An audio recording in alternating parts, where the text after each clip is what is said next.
March 4. Korah's Rebellion. One day Korah, son of Izhar, a descendant of Kohath, son of Levi, conspired with Dathan and Abiram, the sons of Eliab, and On, son of Peleth, from the tribe of Reuben. They incited a rebellion against Moses, along with 250 other leaders of the community, all prominent members of the assembly. They united against Moses and Aaron and said, "You have gone too far. The whole community of Israel has been set apart by the Lord, and He is with all of us. What right do you have to act as though you are greater than the rest of the Lord's people?" When Moses heard what they were saying, he fell face down on the ground. Then he said to Korah and his followers, "Tomorrow morning the Lord will show us who belongs to Him and who is holy. The Lord will allow only those whom He selects to enter His own presence. Korah, you and all your followers must prepare your incense burners, light fires in them tomorrow, and burn incense before the Lord. Then we will see whom the Lord chooses as His Holy One. You Levites are the ones who have gone too far." Then Moses spoke again to Korah, "Now listen, you Levites. Does it seem insignificant to you that the God of Israel has chosen you from among all the community of Israel to be near Him, so you can serve in the Lord's tabernacle and stand before the people to minister to them? Korah, He has already given this special ministry to you and your fellow Levites. Are you now demanding the priesthood as well? The Lord is the one you and your followers are really revolting against. For who is Aaron that you are complaining about him?" Then Moses summoned Dathan and Abiram, the sons of Eliab. But they replied, "We refuse to come before you. Isn't it enough that you brought us out of Egypt, a land flowing with milk and honey, to kill us here in this wilderness, and that you now treat us like your subjects? What's more, you haven't brought us into another land flowing with milk and honey. You haven't given us a new homeland with fields and vineyards. Are you trying to fool these men? We will not come."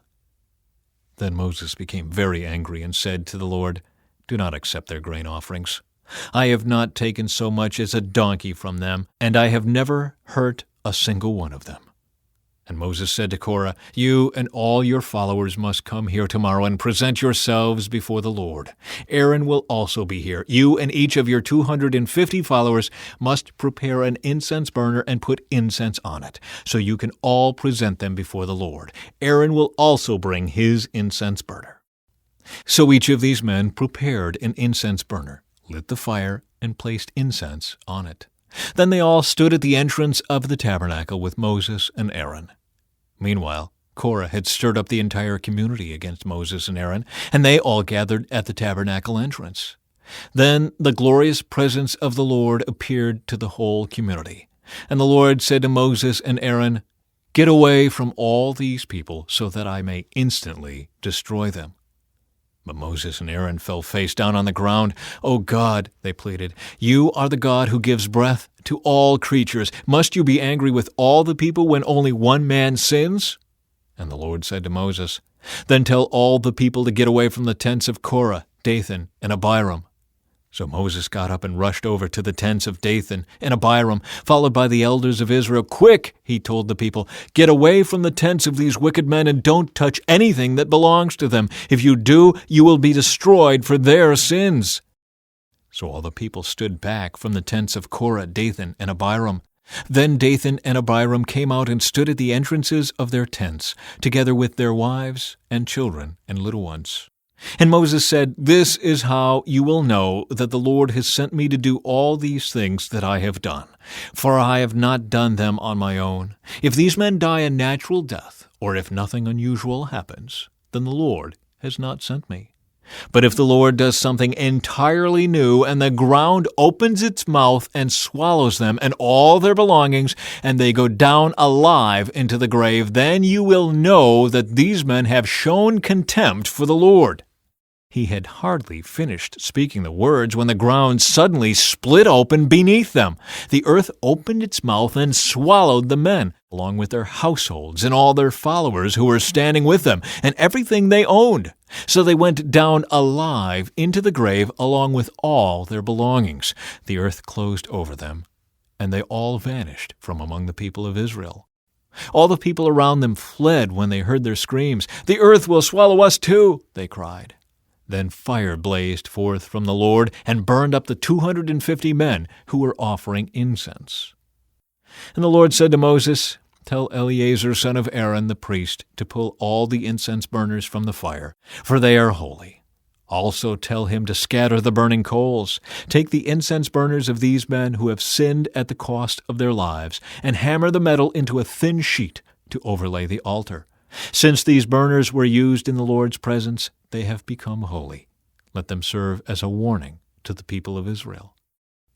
So Eleazar the priest collected the 250 bronze incense burners that had been used by the men who died in the fire, and he hammered them into a thin sheet to overlay the altar.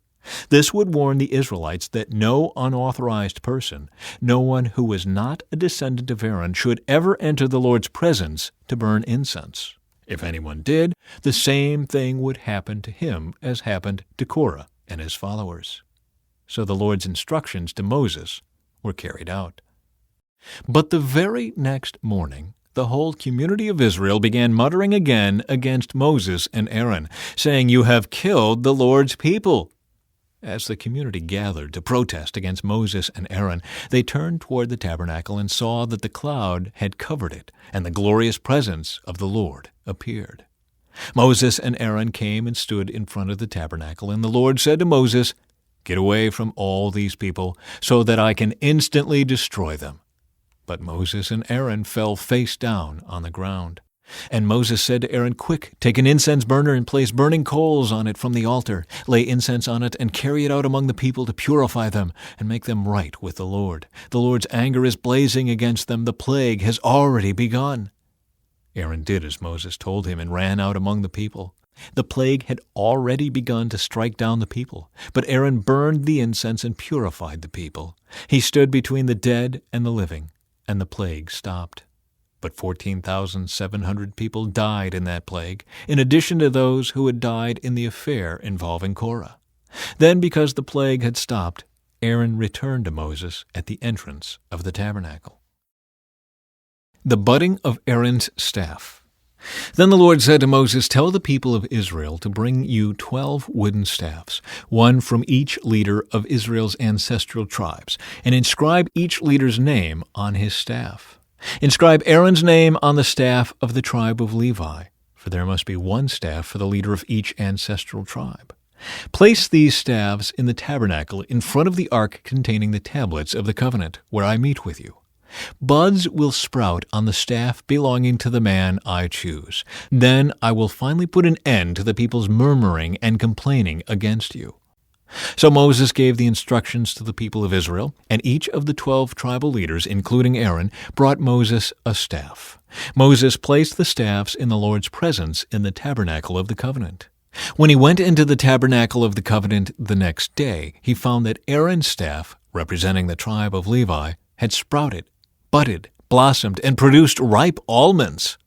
When Moses brought all the staffs out from the Lord's presence, he showed them to the people. Each man claimed his own staff, and the Lord said to Moses, "Place Aaron's staff permanently before the Ark of the Covenant, to serve as a warning to rebels. This should put an end to their complaints against me and prevent any further deaths." So Moses did as the Lord commanded him. Then the people of Israel said to Moses, "Look, we are doomed, we are dead, we are ruined. Everyone who even comes close to the tabernacle of the Lord dies. Are we all doomed to die?" Duties of priests and Levites. Then the Lord said to Aaron, "You, your sons, and your relatives from the tribe of Levi will be held responsible for any offenses related to the sanctuary. But you and your sons alone will be held responsible for violations connected with the priesthood. Bring your relatives of the tribe of Levi, your ancestral tribe, to assist you and your sons as you perform the sacred duties in front of the tabernacle of the covenant. But as the Levites go about all their assigned duties at the tabernacle, they must be careful not to go near any of the sacred objects or the altar. If they do, both you and they will die.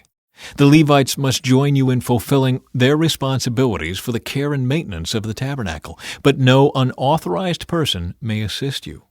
You yourselves must perform the sacred duties inside the sanctuary and at the altar. If you follow these instructions, the Lord's anger will never again blaze against the people of Israel. I myself have chosen your fellow Levites from among the Israelites to be your special assistants. They are a gift to you, dedicated to the Lord for service in the tabernacle. But you and your sons, the priests, must personally handle all the priestly rituals associated with the altar and with everything behind the inner curtain. I am giving you the priesthood as your special privilege of service. Any unauthorized person who comes too near the sanctuary will be put to death. Support for the priests and Levites. The Lord gave these further instructions to Aaron. I myself have put you in charge of all the holy offerings that are brought to me by the people of Israel. I have given all these consecrated offerings to you and your sons as your permanent share. You are allotted the portion of the most holy offerings that is not burned on the fire. This portion of all the most holy offerings, including the grain offerings, sin offerings, and guilt offerings, will be most holy, and it belongs to you and your sons. You must eat it as a most holy offering. All the males may eat of it, and you must treat it as most holy. All the sacred offerings and special offerings presented to me when the Israelites lift them up before the altar also belong to you. I have given them to you and to your sons and daughters as your permanent share. Any member of your family who is ceremonially clean may eat of these offerings. I also give you the harvest gifts brought by the people as offerings to the Lord, the best of the olive oil, new wine, and grain. All the first crops of their land that the people present to the Lord belong to you. Any member of your family who is ceremonially clean may eat this food. Everything in Israel that is specially set apart for the Lord also belongs to you. The firstborn of every mother, whether human or animal, that is offered to the Lord will be yours. But you must always redeem your firstborn sons and the firstborn of ceremonially unclean animals. Redeem them when they are 1 month old. The redemption price is 5 pieces of silver as measured by the weight of the sanctuary shekel, which equals 20 gerahs. However, you may not redeem the firstborn of cattle, sheep, or goats. They are holy and have been set apart for the Lord. Sprinkle their blood on the altar and burn their fat as a special gift, a pleasing aroma to the Lord. The meat of these animals will be yours, just like the breast and right thigh that are presented by lifting them up as a special offering before the altar. Yes, I am giving you all these holy offerings that the people of Israel bring to the Lord. They are for you and your sons and daughters to be eaten as your permanent share. This is an eternal and unbreakable covenant between the Lord and you, and it also applies to your descendants. And the Lord said to Aaron, You priests will receive no allotment of land or share of property among the people of Israel. I am your share and your allotment. As for the tribe of Levi, your relatives, I will compensate them for their service in the tabernacle. Instead of an allotment of land, I will give them the tithes from the entire land of Israel. From now on, no Israelites except priests or Levites may approach the tabernacle. If they come too near, they will be judged guilty and will die. Only the Levites may serve at the tabernacle, and they will be held responsible for any offenses against it. This is a permanent law for you to be observed from generation to generation. The Levites will receive no allotment of land among the Israelites because I have given them the Israelites' tithes, which have been presented as sacred offerings to the Lord. This will be the Levites' share. That is why I said they would receive no allotment of land among the Israelites. The Lord also told Moses, Give these instructions to the Levites. When you receive from the people of Israel the tithes I have assigned as your allotment, give 1/10 of the tithes you receive, a tithe of the tithe, to the Lord as a sacred offering. The Lord will consider this offering to be your harvest offering, as though it were the first grain from your own threshing floor, or wine from your own winepress. You must present 1/10 of the tithe received from the Israelites as a sacred offering to the Lord. This is the Lord's sacred portion, and you must present it to Aaron the priest. Be sure to give to the Lord the best portions of the gifts given to you. Also, give these instructions to the Levites. When you present the best part as your offering, it will be considered as though it came from your own threshing floor or winepress. You Levites and your families may eat this food anywhere you wish, for it is your compensation for serving in the tabernacle. You will not be considered guilty for accepting the Lord's tithes if you give the best portion to the priests. But be careful not to treat the holy gifts of the people of Israel as though they were common. If you do, you will die. March 5. The water of purification. The Lord said to Moses and Aaron, "Here is another legal requirement commanded by the Lord. Tell the people of Israel to bring you a red heifer, a perfect animal that has no defects and has never been yoked to a plow. Give it to Eleazar the priest, and it will be taken outside the camp and slaughtered in his presence. Eleazar will take some of its blood on his finger and sprinkle it 7 times toward the front of the tabernacle. As Eleazar watches, the heifer must be burned, its hide, meat, blood, and dung. Eleazar the priest must then take a stick of cedar, a hyssop branch, and some scarlet yarn and throw them into the fire where the heifer is burning. Then the priest must wash his clothes and bathe himself in water. Afterward he may return to the camp, though he will remain ceremonially unclean until evening. The man who burns the animal must also wash his clothes and bathe himself in water, and he too will remain unclean until evening. Then someone who is ceremonially clean will gather up the ashes of the heifer and deposit them in a purified place outside the camp. They will be kept there for the community of Israel to use in the water for the purification ceremony. This ceremony is performed for the removal of sin. The man who gathers up the ashes of the heifer must also wash his clothes, and he will remain ceremonially unclean until evening. This is a permanent law for the people of Israel and any foreigners who live among them. All those who touch a dead human body will be ceremonially unclean for 7 days. They must purify themselves on the 3rd and 7th days with the water of purification. Then they will be purified. But if they do not do this on the 3rd and 7th days, they will continue to be unclean even after the 7th day. All those who touch a dead body and do not purify themselves in the proper way defile the Lord's tabernacle, and they will be cut off from the community of Israel.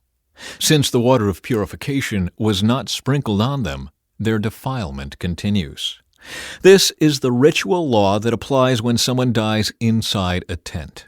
All those who enter that tent and those who were inside when the death occurred will be ceremonially unclean for 7 days.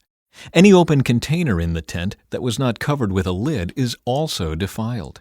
And if someone in an open field touches the corpse of someone who was killed with a sword, or who died a natural death, or if someone touches a human bone or a grave, that person will be defiled for 7 days. To remove the defilement, put some of the ashes from the burnt purification offering in a jar and pour fresh water over them. Then someone who is ceremonially clean must take a hyssop branch and dip it into the water. That person must sprinkle the water on the tent, on all the furnishings in the tent, and on the people who were in the tent, also on the person who touched a human bone, or touched someone who was killed, or who died naturally, or touched a grave. On the 3rd and 7th days, the person who is ceremonially clean must sprinkle the water on those who are defiled. Then on the 7th day, the people being cleansed must wash their clothes and bathe themselves, and that evening they will be cleansed of their defilement. But those who become defiled and do not purify themselves will be cut off from the community, for they have defiled the sanctuary of the Lord. Since the water of purification has not been sprinkled on them, they remain defiled. This is a permanent law for the people. Those who sprinkle the water of purification must afterward wash their clothes, and anyone who then touches the water used for purification will remain defiled until evening. Anything and anyone that a defiled person touches will be ceremonially unclean until evening. Moses strikes the rock.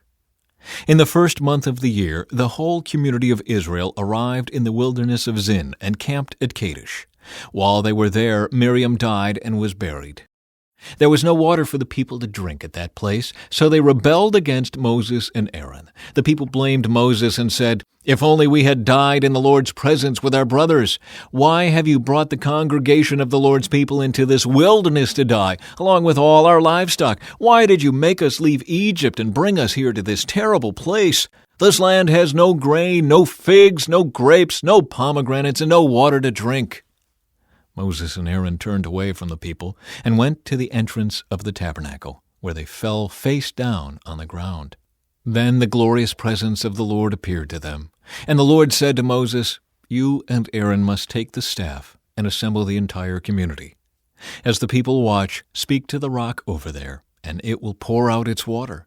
You will provide enough water from the rock to satisfy the whole community and their livestock."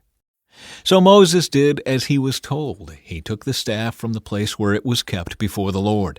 Then he and Aaron summoned the people to come and gather at the rock. "Listen, you rebels," he shouted. "Must we bring you water from this rock?" Then Moses raised his hand and struck the rock twice with the staff, and water gushed out. So the entire community and their livestock drank their fill. But the Lord said to Moses and Aaron, "Because you did not trust me enough to demonstrate my holiness to the people of Israel, you will not lead them into the land I am giving them." This place was known as the waters of Meribah, which means arguing, because there the people of Israel argued with the Lord, and there he demonstrated his holiness among them. Edom refuses Israel passage. While Moses was at Kadesh, he sent ambassadors to the king of Edom with this message: "This is what your relatives, the people of Israel, say. You know all the hardships we have been through. Our ancestors went down to Egypt, and we lived there a long time, and we and our ancestors were brutally mistreated by the Egyptians. But when we cried out to the Lord, he heard us and sent an angel who brought us out of Egypt. Now we are camped at Kadesh, a town on the border of your land. Please let us travel through your land. We will be careful not to go through your fields and vineyards. We won't even drink water from your wells. We will stay on the king's road and never leave it until we have passed through your territory." But the king of Edom said, "Stay out of my land, or I will meet you with an army." The Israelites answered, "We will stay on the main road. If our livestock drink your water, we will pay for it. Just let us pass through your country. That's all we ask." But the king of Edom replied, "Stay out. You may not pass through our land." With that, he mobilized his army and marched out against them with an imposing force. Because Edom refused to allow Israel to pass through their country, Israel was forced to turn around. The death of Aaron. The whole community of Israel left Kadesh and arrived at Mount Hor. There, on the border of the land of Edom, the Lord said to Moses and Aaron, "The time has come for Aaron to join his ancestors in death. He will not enter the land I am giving the people of Israel, because the two of you rebelled against my instructions concerning the water at Meribah. Now take Aaron and his son Eleazar up Mount Hor. There you will remove Aaron's priestly garments and put them on Eleazar his son. Aaron will die there and join his ancestors." So Moses did as the Lord commanded. The three of them went up Mount Hor together as the whole community watched. At the summit, Moses removed the priestly garments from Aaron and put them on Eleazar, Aaron's son. Then Aaron died there on top of the mountain, and Moses and Eleazar went back down. When the people realized that Aaron had died, all Israel mourned for him 30 days. Victory over the Canaanites. The Canaanite king of Arad, who lived in the Negev, heard that the Israelites were approaching on the road through Atharim. So he attacked the Israelites and took some of them as prisoners. Then the people of Israel made this vow to the Lord: "If you will hand these people over to us, we will completely destroy all their towns." The Lord heard the Israelites' request and gave them victory over the Canaanites. The Israelites completely destroyed them and their towns, and the place has been called Hormah ever since. The bronze snake. Then the people of Israel set out from Mount Hor, taking the road to the Red Sea, to go around the land of Edom. But the people grew impatient with the long journey, and they began to speak against God and Moses. "Why have you brought us out of Egypt to die here in the wilderness?" they complained. "There is nothing to eat here and nothing to drink, and we hate this horrible manna." So the Lord sent poisonous snakes among the people, and many were bitten and died. Then the people came to Moses and cried out, "We have sinned by speaking against the Lord and against you. Pray that the Lord will take away the snakes." So Moses prayed for the people. Then the Lord told him, "Make a replica of a poisonous snake and attach it to a pole. All who are bitten will live if they simply look at it." So Moses made a snake out of bronze and attached it to a pole. Then anyone who was bitten by a snake could look at the bronze snake and be healed. Israel's journey to Moab. The Israelites traveled next to Oboth and camped there. Then they went on to Abiram in the wilderness on the eastern border of Moab. From there they traveled to the valley of Zered Brook and set up camp. Then they moved out and camped on the far side of the Arnon River in the wilderness adjacent to the territory of the Amorites. The Arnon is the boundary line between the Moabites and the Amorites. For this reason, the Book of the Wars of the Lord speaks of the town of Wahab in the area of Supa and the ravines of the Arnon River, and the ravines that extend as far as the settlement of Ar on the border of Moab. From there, the Israelites traveled to Beer, which is the well where the Lord said to Moses, "Assemble the people, and I will give them water." There the Israelites sang this song. "Spring up, O well, yes, sing its praises. Sing of this well which princes dug, which great leaders hollowed out with their scepters and staffs." Then the Israelites left the wilderness and proceeded on through Mattanah, Nahaliel, and Bamoth. After that, they went to the valley in Moab where Pisgah Peak overlooks the wasteland. Victory over Sihon and Og. The Israelites sent ambassadors to King Sihon of the Amorites with this message: "Let us travel through your land. We will be careful not to go through your fields and vineyards. We won't even drink water from your wells. We will stay on the king's road until we have passed through your territory." But King Sihon refused to let them cross his territory. Instead, he mobilized his entire army and attacked Israel in the wilderness, engaging them in battle at Jahaz. But the Israelites slaughtered them with their swords and occupied their land from the Arnon River to the Jabbok River. They went only as far as the Ammonite border because the boundary of the Ammonites was fortified. So Israel captured all the towns of the Amorites and settled in them, including the city of Heshbon and its surrounding villages. Heshbon had been the capital of King Sihon of the Amorites. He had defeated a former Moabite king and seized all his land as far as the Arnon River. Therefore the ancient poets wrote this about him: "Come to Heshbon and let it be rebuilt. Let the city of Sihon be restored. A fire flamed forth from Heshbon, a blaze from the city of Sihon. It burned the city of Ar in Moab. It destroyed the rulers of the Arnon heights. What sorrow awaits you, O people of Moab! You are finished, O worshippers of Chemosh. Chemosh has left his sons as refugees, his daughters as captives of Sihon the Amorite king. We have utterly destroyed them from Heshbon to Dibon. We have completely wiped them out as far away as Nophah and Medeba." So the people of Israel occupied the territory of the Amorites. After Moses sent men to explore the Jazer area, they captured all the towns in the region and drove out the Amorites who lived there. Then they turned and marched up the road to Bashan.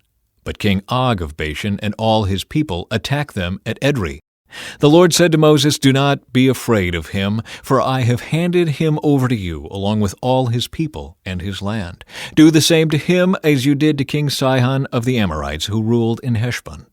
And Israel killed King Og, his sons, and all his subjects. Not a single survivor remained. Then Israel occupied their land. March 6. Balak sends for Balaam. Then the people of Israel traveled to the plains of Moab and camped east of the Jordan River, across from Jericho. Balak, son of Zippor, the Moabite king, had seen everything the Israelites did to the Amorites. And when the people of Moab saw how many Israelites there were, they were terrified. The king of Moab said to the elders of Midian, "This mob will devour everything in sight, like an ox devours grass in the field." So Balak, king of Moab, sent messengers to call Balaam son of Beor, who was living in his native land of Pethor, near the Euphrates River. His message said, "Look, a vast horde of people has arrived from Egypt. They cover the face of the earth and are threatening me. Please come and curse these people for me, because they are too powerful for me. Then perhaps I will be able to conquer them and drive them from the land. I know that blessings fall on any people you bless, and curses fall on people you curse." Balak's messengers, who were elders of Moab and Midian, set out with money to pay Balaam to place a curse upon Israel.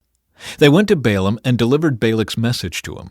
"Stay here overnight," Balaam said. "In the morning I will tell you whatever the Lord directs me to say." So the officials from Moab stayed there with Balaam. That night God came to Balaam and asked him, "Who are these men visiting you?" Balaam said to God, "Balak, son of Zippor, king of Moab, has sent me this message. Look, a vast horde of people has arrived from Egypt, and they cover the face of the earth. Come and curse these people for me. Then perhaps I will be able to stand up to them and drive them from the land." But God told Balaam, "Do not go with them. You are not to curse these people, for they have been blessed." The next morning Balaam got up and told Balak's officials, "Go on home, the Lord will not let me go with you." So the Moabite officials returned to King Balak and reported, "Balaam refused to come with us." Then Balak tried again. This time he sent a larger number of even more distinguished officials than those he had sent the first time. They went to Balaam and delivered this message to him. "This is what Balak son of Zippor says. Please don't let anything stop you from coming to help me. I will pay you very well and do whatever you tell me. Just come and curse these people for me." But Balaam responded to Balak's messengers, "Even if Balak were to give me his palace filled with silver and gold, I would be powerless to do anything against the will of the Lord my God. But stay here one more night, and I will see if the Lord has anything else to say to me." That night God came to Balaam and told him, "Since these men have come for you, get up and go with them, but do only what I tell you to do." Balaam and his donkey. So the next morning Balaam got up, saddled his donkey, and started off with the Moabite officials. But God was angry that Balaam was going, so he sent the angel of the Lord to stand in the road to block his way.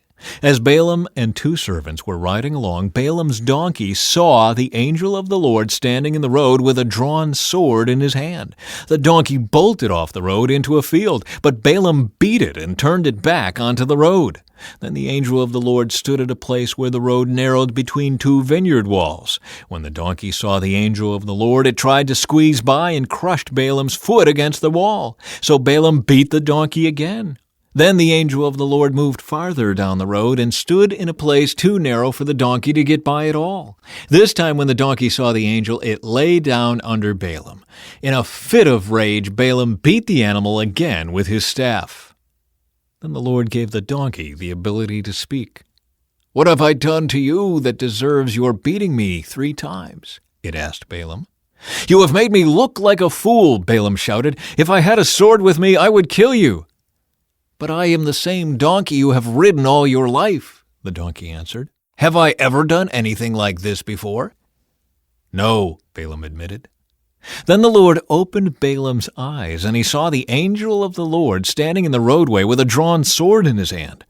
Balaam bowed his head and fell face down on the ground before him. "Why did you beat your donkey those 3 times?" the angel of the Lord demanded. "Look, I have come to block your way because you are stubbornly resisting me. 3 times the donkey saw me and shied away. Otherwise, I would certainly have killed you by now and spared the donkey." Then Balaam confessed to the angel of the Lord, "I have sinned. I didn't realize you were standing in the road to block my way. I will return home if you are against my going." But the angel of the Lord told Balaam, "Go with these men, but say only what I tell you to say." So Balaam went on with Balak's officials. When King Balak heard that Balaam was on the way, he went out to meet him at a Moabite town on the Arnon River at the farthest border of his land. "Didn't I send you an urgent invitation? Why didn't you come right away?" Balak asked Balaam. "Didn't you believe me when I said I would reward you richly?" Balaam replied, Look, now I have come, but I have no power to say whatever I want. I will speak only the message that God puts in my mouth." Then Balaam accompanied Balak to Kiriath-Huzoth, where the king sacrificed cattle and sheep. He sent portions of the meat to Balaam and the officials who were with him. The next morning Balak took Balaam up to Bamoth Baal. From there he could see some of the people of Israel spread out below him. Balaam blesses Israel. Then Balaam said to King Balak, "Build me 7 altars here, and prepare 7 young bulls and 7 rams for me to sacrifice." Balak followed his instructions, and the 2 of them sacrificed a young bull and a ram on each altar. Then Balaam said to Balak, "Stand here by your burnt offerings, and I will go to see if the Lord will respond to me. Then I will tell you whatever he reveals to me." So Balaam went alone to the top of a bare hill, and God met him there. Balaam said to him, "I have prepared 7 altars and have sacrificed a young bull and a ram on each altar." The Lord gave Balaam a message for King Balak. Then he said, "Go back to Balak and give him my message." So Balaam returned and found the king standing beside his burnt offerings with all the officials of Moab. This was the message Balaam delivered. "Balak summoned me to come from Aram. The king of Moab brought me from the eastern hills. 'Come,' he said, 'curse Jacob for me. Come and announce Israel's doom.' But how can I curse those whom God has not cursed? How can I condemn those whom the Lord has not condemned? I see them from the cliff tops. I watch them from the hills. I see a people who live by themselves, set apart from other nations. Who can count Jacob's descendants as numerous as dust? Who can count even 1/4 of Israel's people? Let me die like the righteous. Let my life end like theirs." Then King Balak demanded of Balaam, "What have you done to me? I brought you to curse my enemies. Instead, you have blessed them." But Balaam replied, "I will speak only the message that the Lord puts in my mouth." Balaam's second prophecy. Then King Balak told him, "Come with me to another place. There you will see another part of the nation of Israel, but not all of them. Curse at least that many." So Balak took Balaam to the plateau of Zophim on Pisgah Peak. He built 7 altars there and offered a young bull and a ram on each altar. Then Balaam said to the king, "Stand here by your burnt offerings while I go over there to meet the Lord." And the Lord met Balaam and gave him a message. Then he said, "Go back to Balak and give him my message." So Balaam returned and found the king standing beside his burnt offerings with all the officials of Moab. "What did the Lord say?" Balak asked eagerly. This was the message Balaam delivered.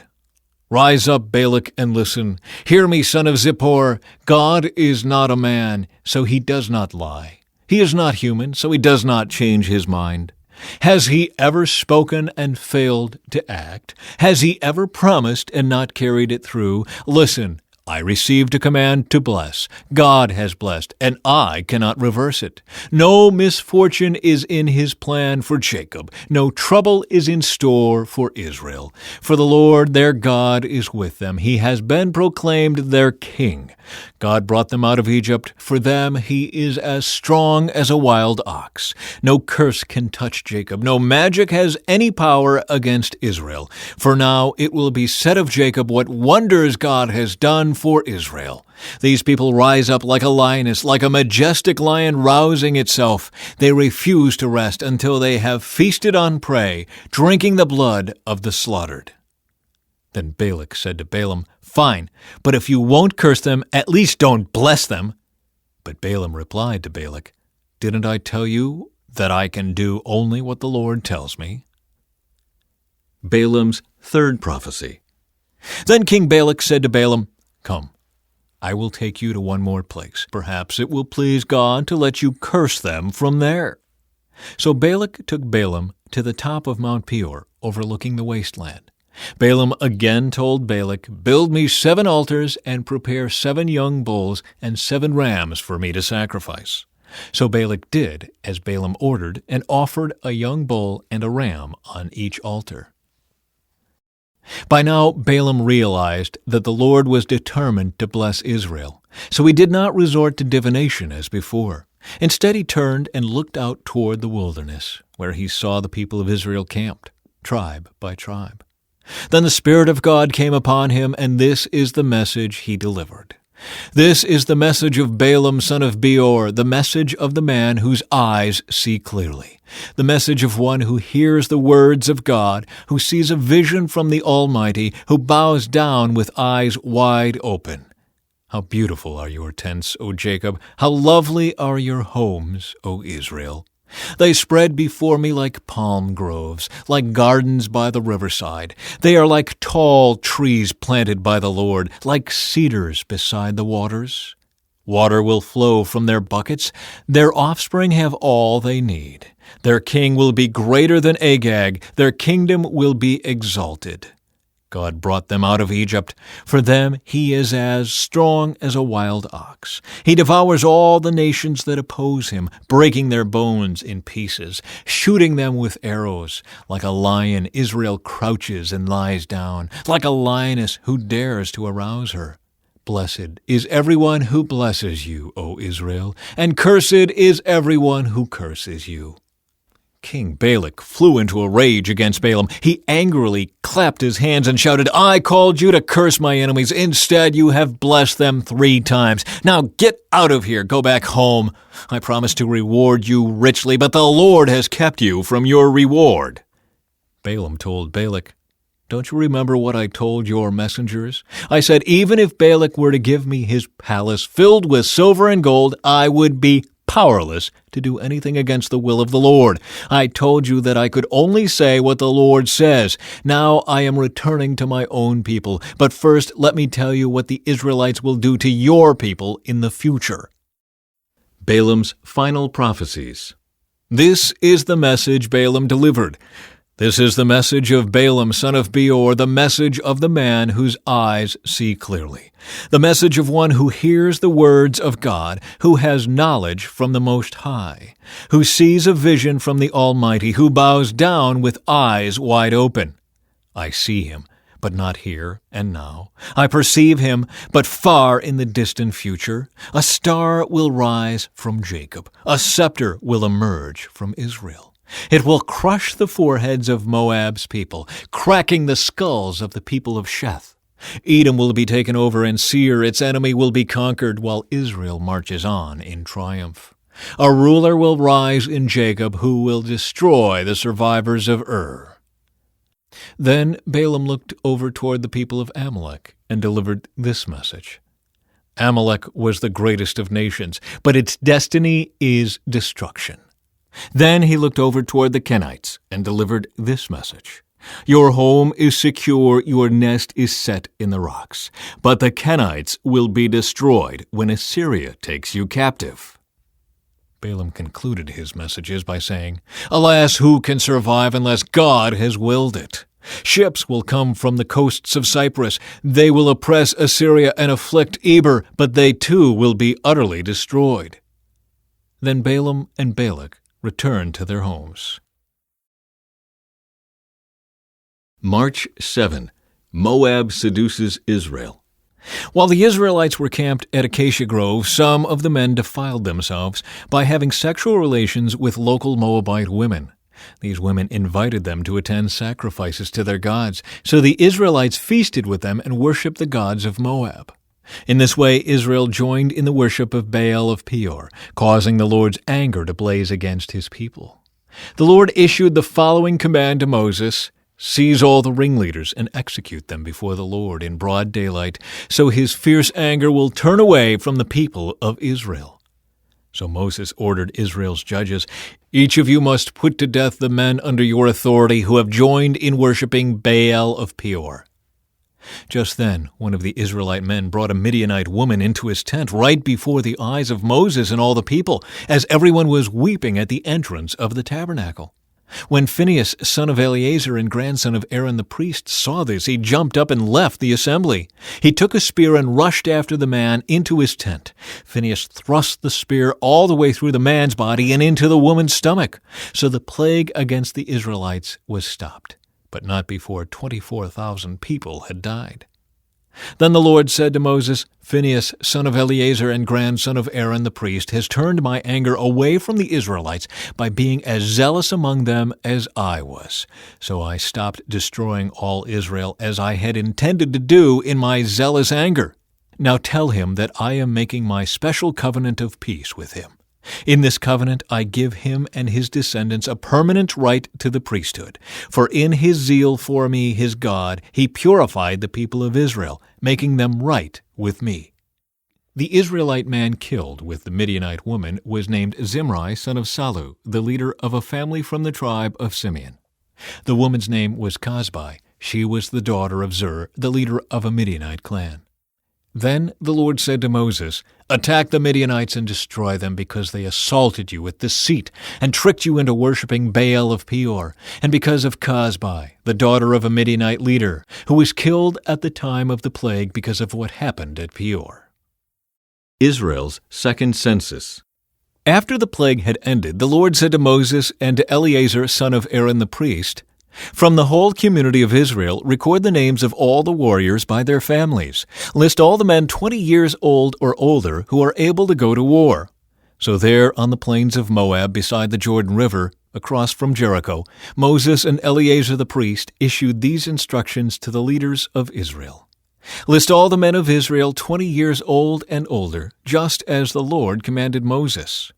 This is the record of all the descendants of Israel who came out of Egypt. The tribe of Reuben. These were the clans descended from the sons of Reuben, Jacob's oldest son. The Hanachite clan, named after their ancestor Hanok. The Paluite clan, named after their ancestor Palu. The Hezronite clan, named after their ancestor Hezron. The Carmite clan, named after their ancestor Carmi. These were the clans of Reuben. Their registered troops numbered 43,730. Palu was the ancestor of Eliab, and Eliab was the father of Nemuel, Dathan, and Abiram. This Dathan and Abiram are the same community leaders who conspired with Korah against Moses and Aaron, rebelling against the Lord. But the earth opened up its mouth and swallowed them with Korah, and fire devoured 250 of their followers.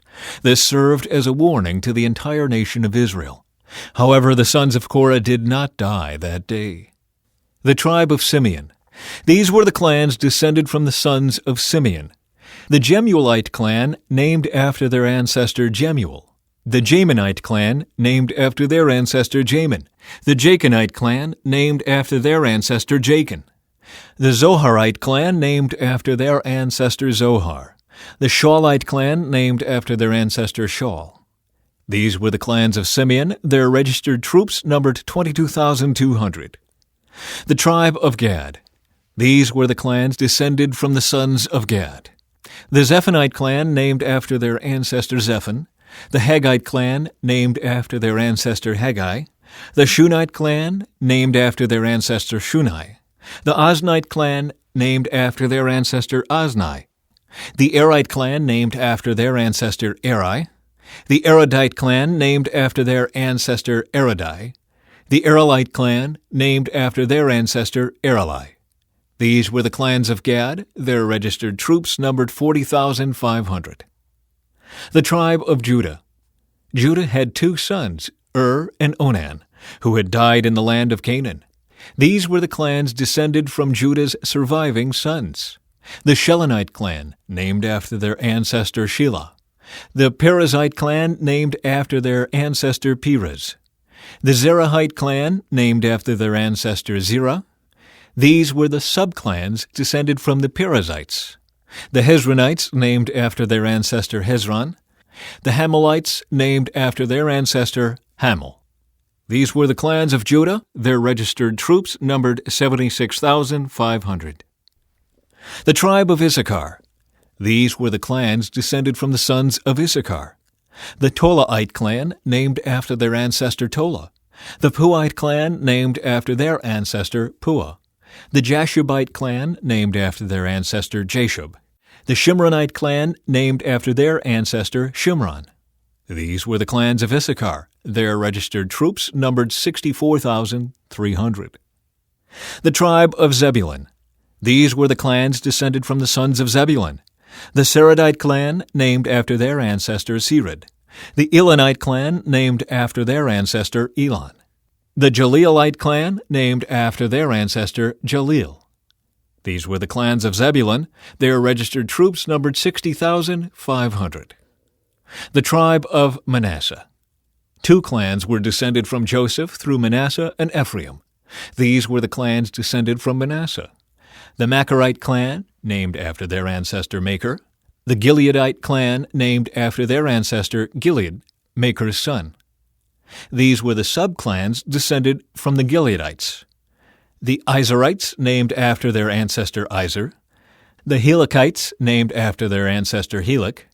The Asrielites, named after their ancestor Asriel. The Shechemites, named after their ancestor Shechem. The Shemidaites, named after their ancestor Shemida.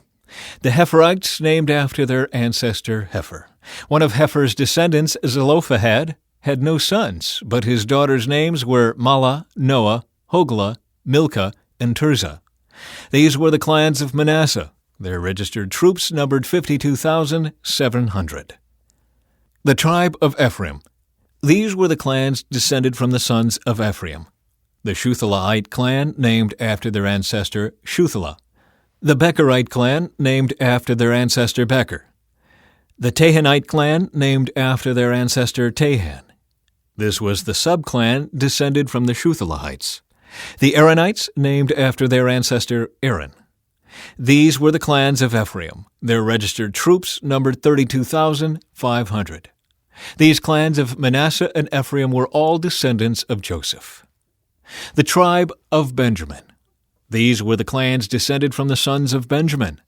The Belahite clan, named after their ancestor Bela. The Ashbelite clan, named after their ancestor Ashbel. The Ahiramite clan, named after their ancestor Ahiram. The Shuphamite clan, named after their ancestor Shupham. The Huphamite clan, named after their ancestor Hupham. These were the subclans descended from the Belaites. The Ardites, named after their ancestor Ard. The Naamites, named after their ancestor Naaman. These were the clans of Benjamin. Their registered troops numbered 45,600. The tribe of Dan. These were the clans descended from the sons of Dan. The Shuhamite clan, named after their ancestor Shuham. These were the Shuhamite clans of Dan. Their registered troops numbered 64,400. The tribe of Asher. These were the clans descended from the sons of Asher. The Imnite clan, named after their ancestor Imnah. The Ishvite clan, named after their ancestor Ishvi. The Berite clan, named after their ancestor Beriah. These were the subclans descended from the Berites. The Heberites, named after their ancestor Heber. The Melchielites, named after their ancestor Malchiel. Asher also had a daughter named Sirah. These were the clans of Asher. Their registered troops numbered 53,400. The tribe of Naphtali. These were the clans descended from the sons of Naphtali. The Jazielite clan, named after their ancestor Jaziel. The Gunite clan, named after their ancestor Gunai. The Jezerite clan, named after their ancestor Jezer. The Shilamite clan, named after their ancestor Shillam. These were the clans of Naphtali. Their registered troops numbered 45,400. The census results. In summary, the registered troops of all Israel numbered 601,730. Then the Lord said to Moses, "Divide the land among the tribes, and distribute the grants of land in proportion to the tribes' populations, as indicated by the number of names on the list. Give the larger tribes more land, and the smaller tribes less land, each group receiving a grant in proportion to the size of its population. But you must assign the land by lot, and give land to each ancestral tribe according to the number of names on the list. Each grant of land must be assigned by lot among the larger and smaller tribal groups." The tribe of Levi. This is the record of the Levites who were counted according to their clans. The Gershonite clan, named after their ancestor Gershon. The Kohathite clan, named after their ancestor Kohath. The Merarite clan, named after their ancestor Merari. The Libnites, the Hebronites, the Mahlites, the Mushites, and the Korahites were all subclans of the Levites. Now Kohath was the ancestor of Amram, and Amram's wife was named Jochebed. She was also a descendant of Levi, born among the Levites in the land of Egypt. Amram and Jochebed became the parents of Aaron, Moses, and their sister Miriam. To Aaron were born Nadab, Abihu, Eleazar, and Ithamar. But Nadab and Abihu died when they burned before the Lord the wrong kind of fire, different than he had commanded. The men from the Levite clans who were 1 month old or older numbered 23,000, but the Levites were not included in the registration of the rest of the people of Israel because they were not given an allotment of land when it was divided among the Israelites. So these are the results of the registration of the people of Israel as conducted by Moses and Eleazar the priest on the plains of Moab beside the Jordan River across from Jericho. Not one person on this list had been among those listed in the previous registration taken by Moses and Aaron in the wilderness of Sinai. For the Lord had said of them, "They will all die in the wilderness." Not one of them survived except Caleb, son of Jephunneh, and Joshua, son of Nun. March 8. The daughters of Zelophehad. One day a petition was presented by the daughters of Zelophehad, Mahlah, Noah, Hoglah, Milcah, and Tirzah. Their father, Zelophehad, was a descendant of Hefer, son of Gilead, son of Machir, son of Manasseh, son of Joseph. These women stood before Moses, Eleazar the priest, the tribal leaders, and the entire community at the entrance of the tabernacle. "Our father died in the wilderness," they said. "He was not among Korah's followers who rebelled against the Lord. He died because of his own sin. But he had no sons. Why should the name of our father disappear from his clan just because he had no sons? Give us property along with the rest of our relatives." So Moses brought their case before the Lord. And the Lord replied to Moses, "The claim of the daughters of Zelophehad is legitimate.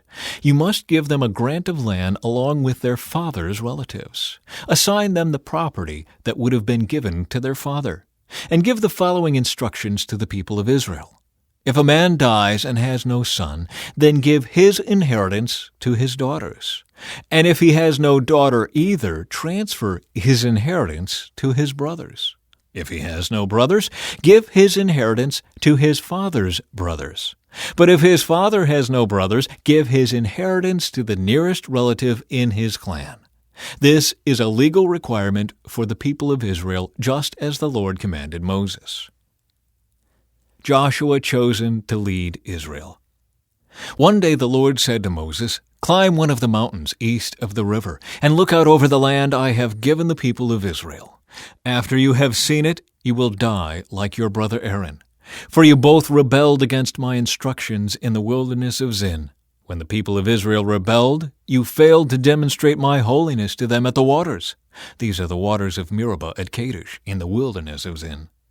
Then Moses said to the Lord, "O Lord, you are the God who gives breath to all creatures. Please appoint a new man as leader for the community. Give them someone who will guide them wherever they go and will lead them into battle, so the community of the Lord will not be like sheep without a shepherd." The Lord replied, "Take Joshua, son of Nun, who has the Spirit in him, and lay your hands on him. Present him to Eleazar the priest before the whole community, and publicly commission him to lead the people. Transfer some of your authority to him, so the whole community of Israel will obey him. When direction from the Lord is needed, Joshua will stand before Eleazar the priest, who will use the Urim, one of the sacred lots cast before the Lord, to determine his will. This is how Joshua and the rest of the community of Israel will determine everything they should do." So Moses did as the Lord commanded. He presented Joshua to Eleazar the priest and the whole community. Moses laid his hands on him and commissioned him to lead the people, just as the Lord had commanded through Moses. The daily offerings. The Lord said to Moses, "Give these instructions to the people of Israel.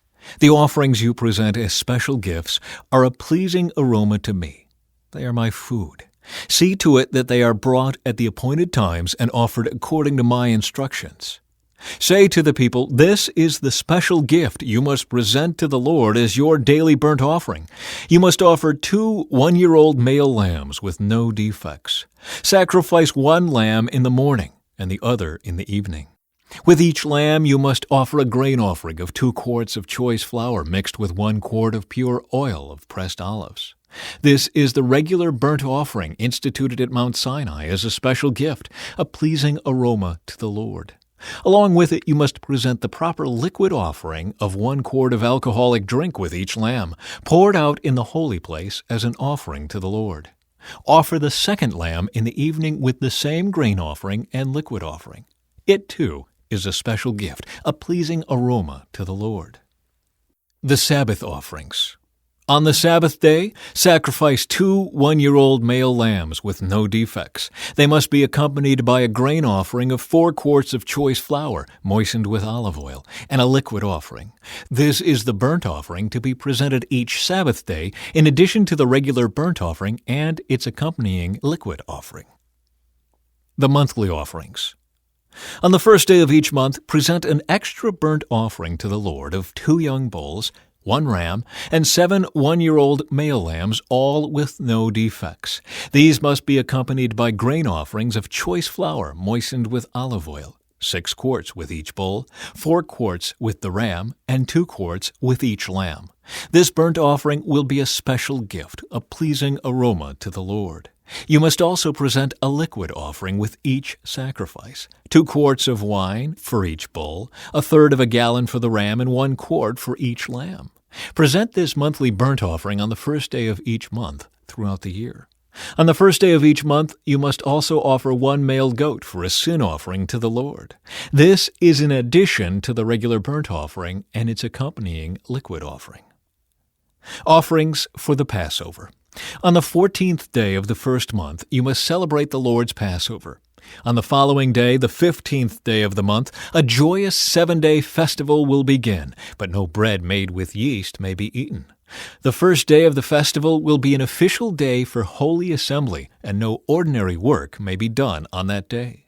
As a special gift, you must present a burnt offering to the Lord, 2 young bulls, 1 ram, and 7 one-year-old male lambs, all with no defects.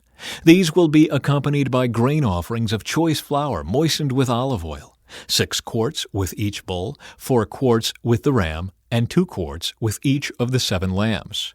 You must also offer a male goat as a sin offering to purify yourselves and make yourselves right with the Lord.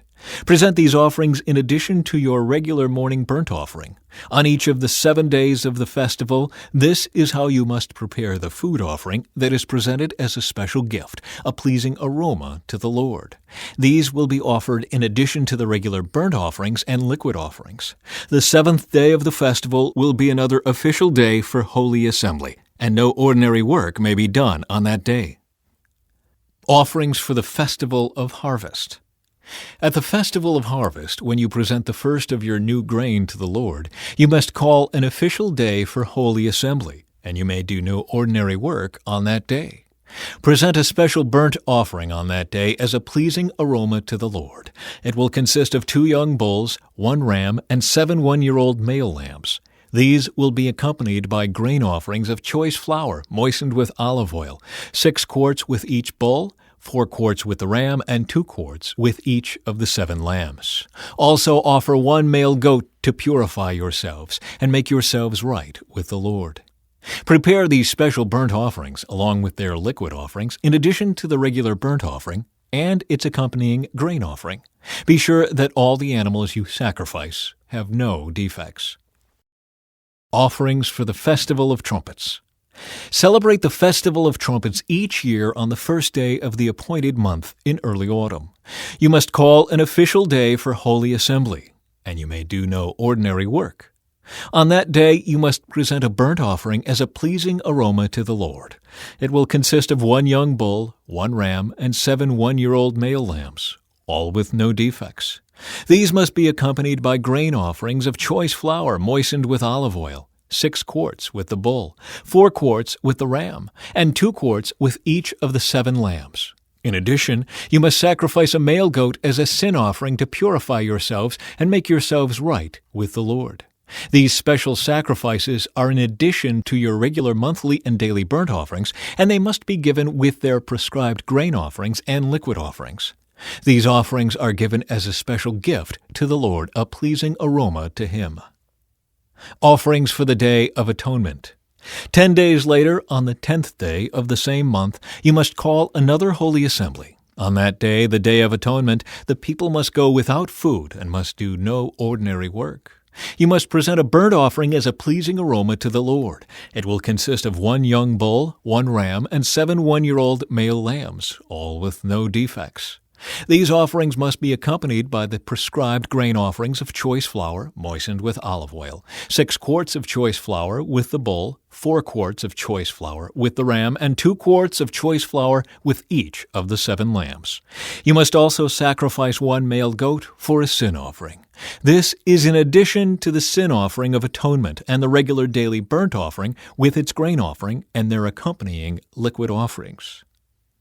Offerings for the Festival of Shelters. 5 days later, on the 15th day of the same month, you must call another holy assembly of all the people, and you may do no ordinary work on that day. It is the beginning of the Festival of Shelters, a 7-day festival to the Lord. On the first day of the festival, you must present a burnt offering as a special gift, a pleasing aroma to the Lord. It will consist of 13 young bulls, 2 rams, and 14 one-year-old male lambs, all with no defects. Each of these offerings must be accompanied by a grain offering of choice flour moistened with olive oil, 6 quarts for each of the 13 bulls, 4 quarts for each of the 2 rams, and 2 quarts for each of the 14 lambs. You must also sacrifice a male goat as a sin offering, in addition to the regular burnt offering with its accompanying grain offering and liquid offering. On the second day of this 7-day festival, sacrifice 12 young bulls, 2 rams, and 14 one-year-old male lambs, all with no defects. Each of these offerings of bulls, rams, and lambs must be accompanied by its prescribed grain offering and liquid offering. You must also sacrifice a male goat as a sin offering in addition to the regular burnt offering with its accompanying grain offering and liquid offering. On the third day of the festival, sacrifice 11 young bulls, 2 rams, and 14 one-year-old male lambs, all with no defects. Each of these offerings of bulls, rams, and lambs must be accompanied by its prescribed grain offering and liquid offering. You must also sacrifice a male goat as a sin offering, in addition to the regular burnt offering with its accompanying grain offering and liquid offering. On the 4th day of the festival, sacrifice 10 young bulls, 2 rams, and 14 one-year-old male lambs, all with no defects. Each of these offerings of bulls, rams, and lambs must be accompanied by its prescribed grain offering and liquid offering. You must also sacrifice a male goat as a sin offering, in addition to the regular burnt offering with its accompanying grain offering and liquid offering. On the 5th day of the festival, sacrifice 9 young bulls, 2 rams, and 14 one-year-old male lambs, all with no defects. Each of these offerings of bulls, rams, and lambs must be accompanied by its prescribed grain offering and liquid offering. You must also sacrifice a male goat as a sin offering in addition to the regular burnt offering with its accompanying grain offering and liquid offering. On the 6th day of the festival, sacrifice 8 young bulls, 2 rams, and 14 one-year-old male lambs, all with no defects. Each of these offerings of bulls, rams, and lambs must be accompanied by its prescribed grain offering and liquid offering. You must also sacrifice a male goat as a sin offering in addition to the regular burnt offering with its accompanying grain offering and liquid offering. On the 7th day of the festival, sacrifice 7 young bulls, 2 rams, and 14 one-year-old male lambs, all with no defects. Each of these offerings of bulls, rams, and lambs must be accompanied by its prescribed grain offering and liquid offering. You must also sacrifice 1 male goat as a sin offering in addition to the regular burnt offering with its accompanying grain offering and liquid offering. On the 8th day of the festival, proclaim another holy day. You must do no ordinary work on that day. You must present a burnt offering as a special gift, a pleasing aroma to the Lord. It will consist of 1 young bull, 1 ram, and 7 one-year-old male lambs, all with no defects. Each of these offerings must be accompanied by its prescribed grain offering and liquid offering. You must also sacrifice 1 male goat as a sin offering in addition to the regular burnt offering with its accompanying grain offering and liquid offering. You must present these offerings to the Lord at your annual festivals. These are in addition to the sacrifices and offerings you present in connection with vows or as voluntary offerings, burnt offerings, grain offerings, liquid offerings, or peace offerings. So Moses gave all of these instructions to the people of Israel as the Lord had commanded him. March 9. Laws concerning vows. Then Moses summoned the leaders of the tribes of Israel and told them, "This is what the Lord has commanded. A man who makes a vow to the Lord or makes a pledge under oath must never break it. He must do exactly what he said he would do. If a young woman makes a vow to the Lord or a pledge under oath while she is still living at her father's home, and her father hears of the vow or pledge and does not object to it, then all her vows and pledges will stand. But if her father refuses to let her fulfill the vow or pledge on the day he hears of it, then all her vows and pledges will become invalid. The Lord will forgive her because her father would not let her fulfill them." Now suppose a young woman makes a vow or binds herself with an impulsive pledge and later marries. If her husband learns of her vow or pledge and does not object on the day he hears of it, her vows and pledges will stand. But if her husband refuses to accept her vow or impulsive pledge on the day he hears of it, he nullifies her commitments, and the Lord will forgive her. If, however, a woman is a widow or is divorced, she must fulfill all her vows and pledges. But suppose a woman is married and living in her husband's home when she makes a vow or binds herself with a pledge. If her husband hears of it and does not object to it, her vow or pledge will stand. But if her husband refuses to accept it on the day he hears of it, her vow or pledge will be nullified and the Lord will forgive her. So her husband may either confirm or nullify any vows or pledges she makes to deny herself. But if he does not object on the day he hears of it, then he is agreeing to all her vows and pledges. If he waits more than a day and then tries to nullify a vow or pledge, he will be punished for her guilt. These are the regulations the Lord gave Moses concerning relationships between a man and his wife and between a father and a young daughter who still lives at home. Conquest of the Midianites. Then the Lord said to Moses, "On behalf of the people of Israel, take revenge on the Midianites for leading them into idolatry. After that, you will die and join your ancestors." So Moses said to the people, "Choose some men and arm them to fight the Lord's war of revenge against Midian. From each tribe of Israel, send 1,000 men into battle." So they chose 1,000 men from each tribe of Israel, a total of 12,000 men armed for battle.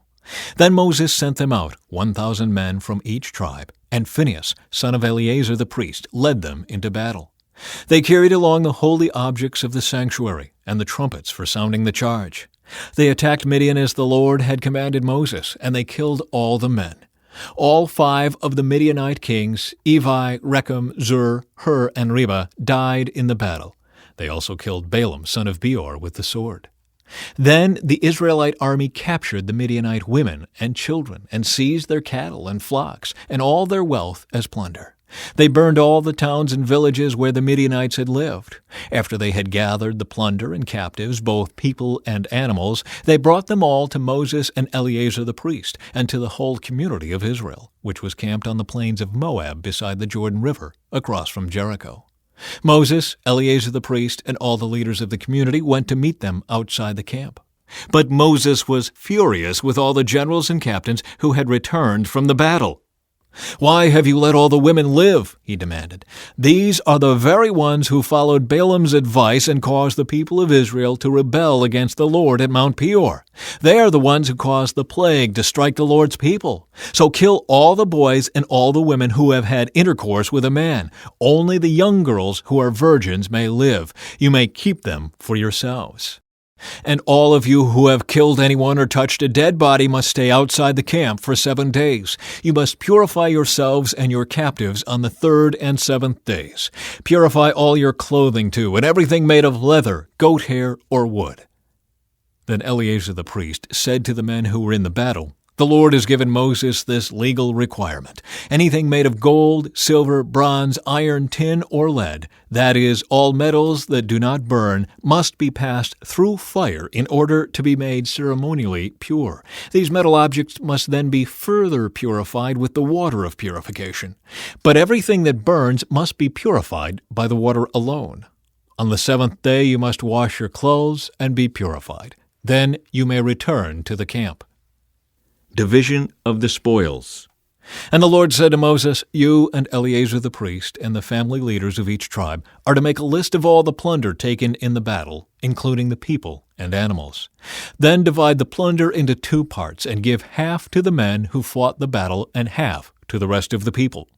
From the army's portion, first give the Lord his share of the plunder, 1 of every 500 of the prisoners and of the cattle, donkeys, sheep, and goats. Give this share of the army's half to Eleazar the priest as an offering to the Lord. From the half that belongs to the people of Israel, take 1 of every 50 of the prisoners and of the cattle, donkeys, sheep, goats, and other animals. Give this share to the Levites, who are in charge of maintaining the Lord's tabernacle." So Moses and Eleazar the priest did as the Lord commanded Moses. The plunder remaining from everything the fighting men had taken totaled 675,000 sheep and goats, 72,000 cattle, 61,000 donkeys, and 32,000 virgin girls. Half of the plunder was given to the fighting men. It totaled 337,500 sheep and goats, of which 675 were the Lord's share. 36,000 cattle, of which 72 were the Lord's share. 30,500 donkeys, of which 61 were the Lord's share. And 16,000 virgin girls, of whom 32 were the Lord's share. Moses gave all the Lord's share to Eleazar the priest, just as the Lord had directed him. Half of the plunder belonged to the people of Israel, and Moses separated it from the half belonging to the fighting men. It totaled 337,500 sheep and goats, 36,000 cattle, 30,500 donkeys, and 16,000 virgin girls. From the half share given to the people, Moses took 1 of every 50 prisoners and animals and gave them to the Levites, who maintain the Lord's tabernacle. All this was done as the Lord had commanded Moses. Then all the generals and captains came to Moses and said, "We, your servants, have accounted for all the men who went out to battle under our command. Not one of us is missing. So we are presenting the items of gold we captured as an offering to the Lord from our share of the plunder: armbands, bracelets, rings, earrings, and necklaces. This will purify our lives before the Lord and make us right with Him." So Moses and Eleazar the priest received the gold from all the military commanders, all kinds of jewelry and crafted objects. In all, the gold that the generals and captains presented as a gift to the Lord weighed about 420 pounds. All the fighting men had taken some of the plunder for themselves. So Moses and Eleazar the priest accepted the gifts from the generals and captains and brought the gold to the tabernacle as a reminder to the Lord that the people of Israel belonged to Him. March 10. The tribes east of the Jordan. The tribes of Reuben and Gad owned vast numbers of livestock. So when they saw that the lands of Jazer and Gilead were ideally suited for their flocks and herds, they came to Moses, Eleazar the priest, and the other leaders of the community. They said, "Notice the towns of Adaroth, Dibon, Jazer, Nimrah, Heshbon, Elealeh, Sibmah, Nebo, and Beon. The Lord has conquered this whole area for the community of Israel, and it is ideally suited for all our livestock. If we have found favor with you, please let us have this land as our property, instead of giving us land across the Jordan River." "Do you intend to stay here while your brothers go across and do all the fighting?" Moses asked the men of Gad and Reuben. "Why do you want to discourage the rest of the people of Israel from going across to the land the Lord has given them? Your ancestors did the same thing when I sent them from Kadesh Barnea to explore the land. After they went up to the valley of Eshcol and explored the land, they discouraged the people of Israel from entering the land the Lord was giving them. Then the Lord was very angry with them, and He vowed, 'Of all those I rescued from Egypt, no one who is 20 years old or older will ever see the land I swore to give to Abraham, Isaac, and Jacob, for they have not obeyed me wholeheartedly. The only exceptions are Caleb, son of Jephunneh, the Kenizzite, and Joshua, son of Nun, for they have wholeheartedly followed the Lord.' The Lord was angry with Israel and made them wander in the wilderness for 40 years until the entire generation that sinned in the Lord's sight had died.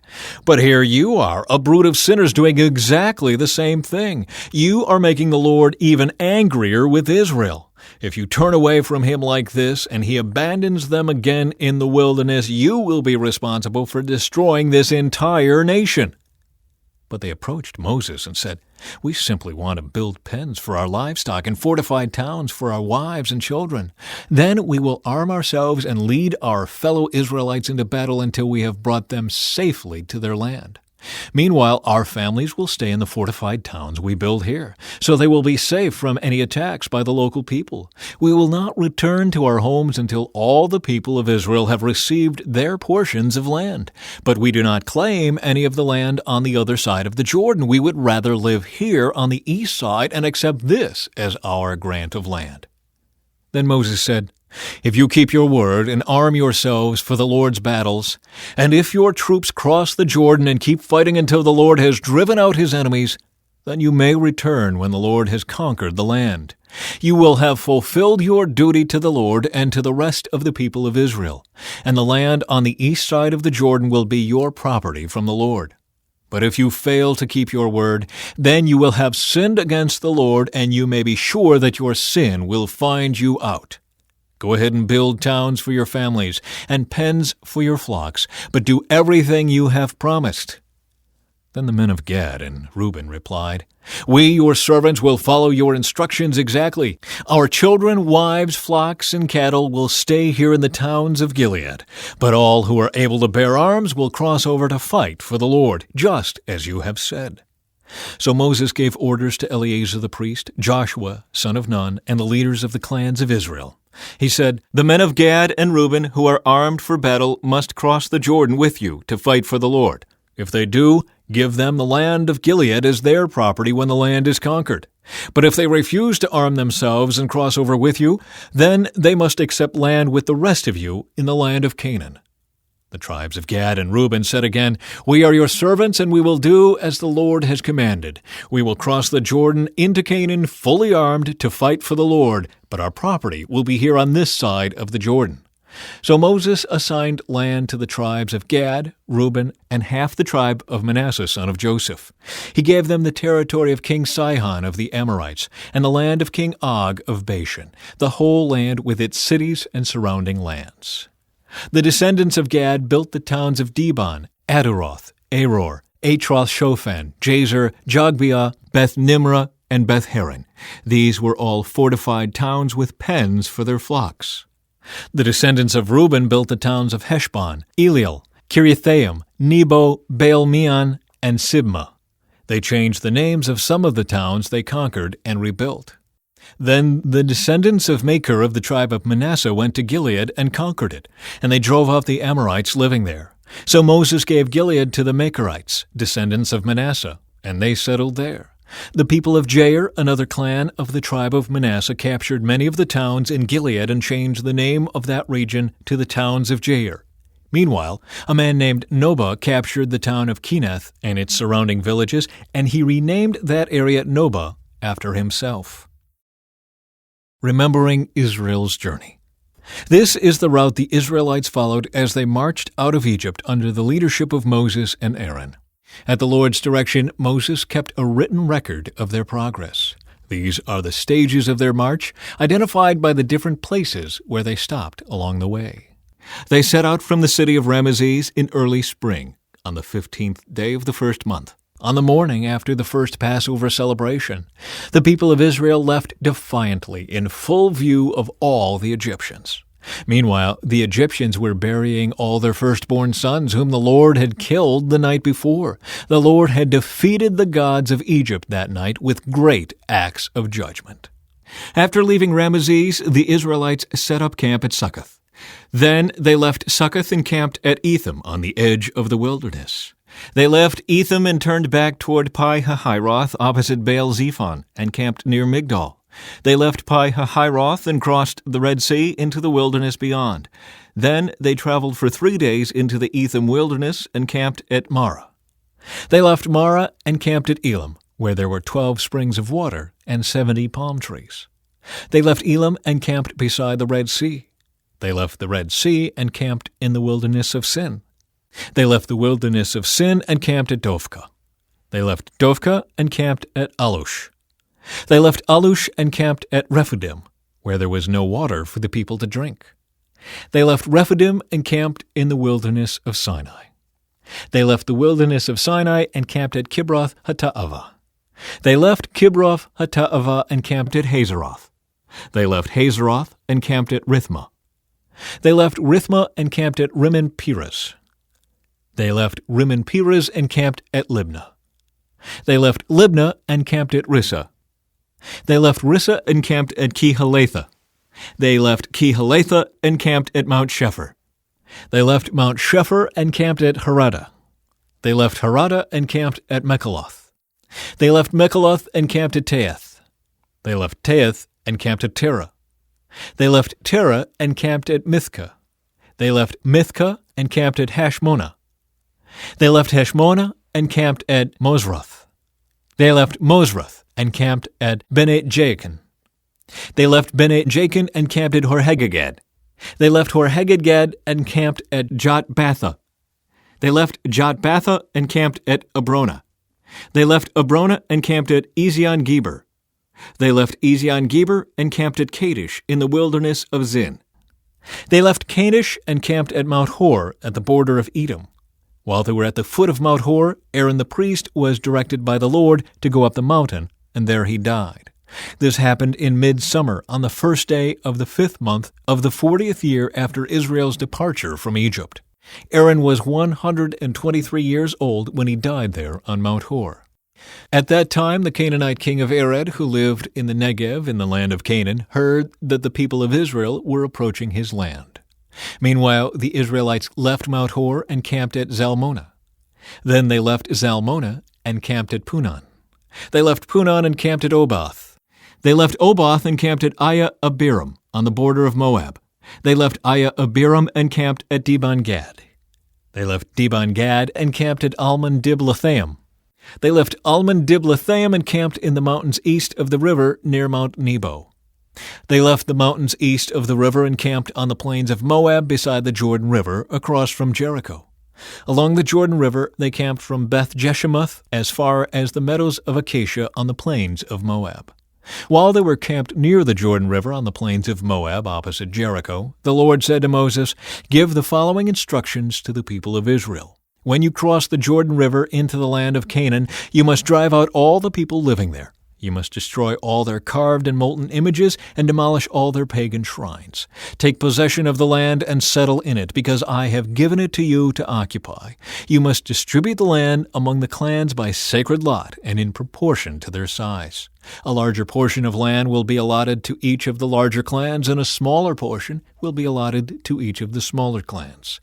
The decision of the sacred lot is final. In this way, the portions of land will be divided among your ancestral tribes. But if you fail to drive out the people who live in the land, those who remain will be like splinters in your eyes and thorns in your sides. They will harass you in the land where you live, and I will do to you what I had planned to do to them."